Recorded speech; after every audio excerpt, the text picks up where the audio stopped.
नमस्कार, मैं हूं अंकित कुमार सिंह और आप देख रहे हैं किसान तक CBR स्प्रे। आप सोचते होंगे कि ये क्या नया नाम लेके आ गए, दुकान पे मिलेगा क्या, किसी मेडिकल शॉप पे या चीज़ों पे? तो नहीं, ये आपको आपके खेतों से ही मिल जाएगा, आपकी ही ज़मीन से मिल जाएगा, घर के ही सामान से ये स्प्रे तैयार हो जाएगा।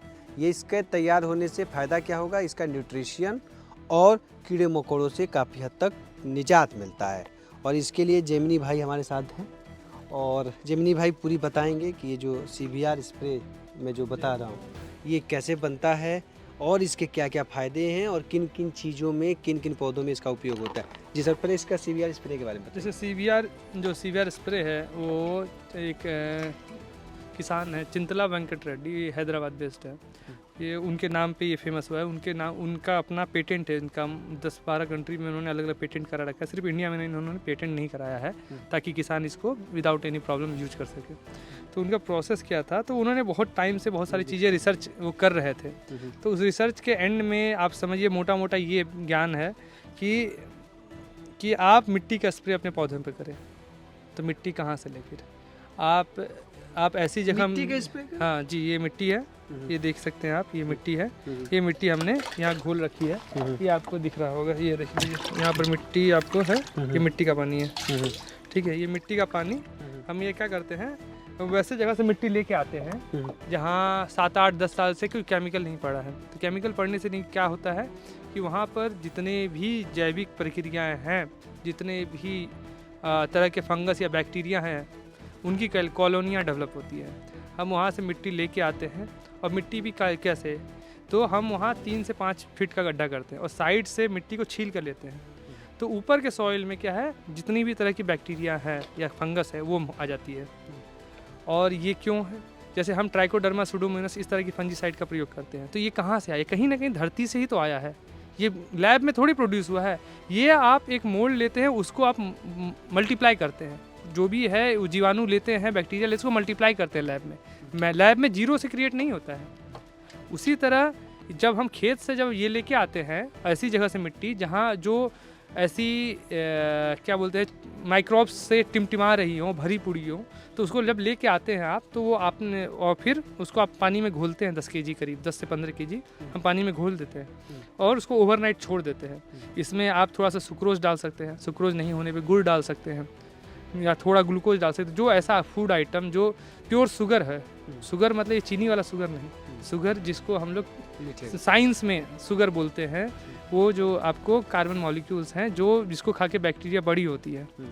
ये फिर से वही कार्बन पे आ गया। वो जो कार्बन को खा के बड़ी होती हैं, पलती बढ़ती हैं, उसको आप 36 घंटे छोड़ दीजिए ढककर। दिन में बस सुबह शाम इसको एक बार 2 बार मिला दीजिए और वो सब एक ही साथ मिला के दीजिए।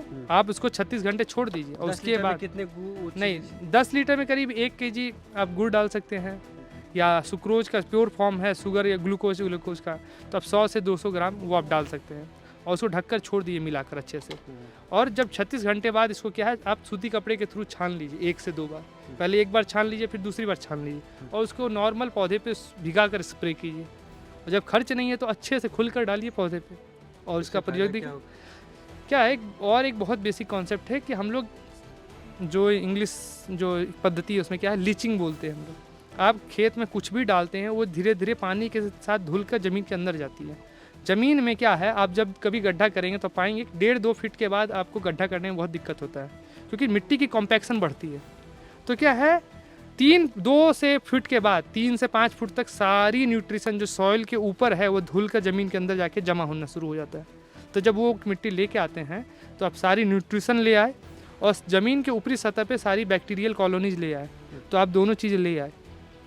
हाँ, तो अब सारी चीज़ें मिट्टी आ गई। जब आप स्प्रे कर रहे हैं उसको, तो अब ये पौधे में जब मिट्टी जब जाके चिपकती है तो क्या होता है ना, बहुत सारे जो आपको कीड़े मकोड़े हैं जो खाते हैं, तो वो मिट्टी के पार्टिकल्स उनके शरीर के अंदर चले जाती है।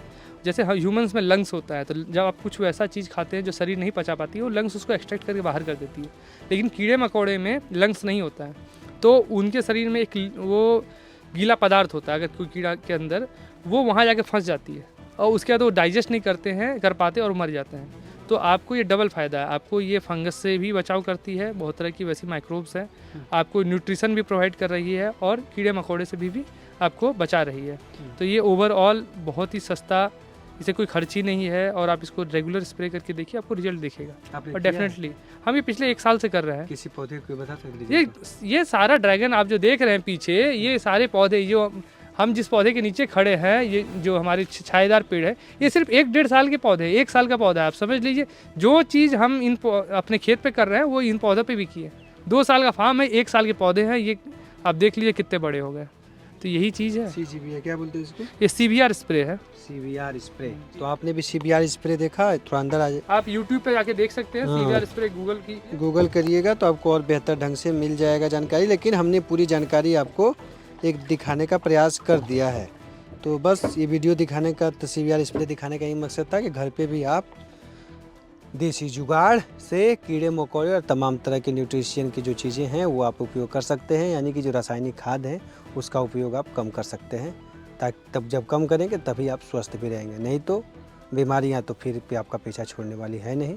तो अगर आप भी खेती वेती करते हैं, बगीचा है, चाहे तमाम चीज़ें हैं, तो आप इस तरह का उपयोग करिए। एक बार देखिए, 1-2 पौधों पे देखिए क्या रिजल्ट आता है, उसके बाद आप विश्वास करिए। लेकिन ये जो चीज़ें हैं, हमारे जो जेमिनी भाई हैं कहीं से प्रशिक्षण नहीं लिए हैं, लेकिन पढ़ाई, और कहा जाता है कि जब पढ़े लिखे युवा जब खेतों की ओर अपना कदम बढ़ाने लगते हैं तो अपने आप नए नए प्रयोग और नए नए कॉन्सेप्ट अपने आप उस क्षेत्र में बढ़ने लगता है। एक नई विकास की एक नई सोच बदलने लगती है, और कुछ इसी तरह की सोच जेमिनी भाई अपने इस ठाकुरगंज इलाके में कर रहे हैं। तो वीडियो आपको अच्छा लगा हो तो किसान तक चैनल को लाइक सब्सक्राइब जरूर करें, साथ ही साथ खेती और कृषि से जुड़ी हुई तमाम बड़ी खबरों के लिए देखते रहिए किसान तक। नमस्कार। हमसे है दुनिया, हमें कुछ करके दिखाना है। मिट्टी मेरी, सेहत मेरी, खेती का नया जमाना है। किसान तक, खाना है तो उगाना है।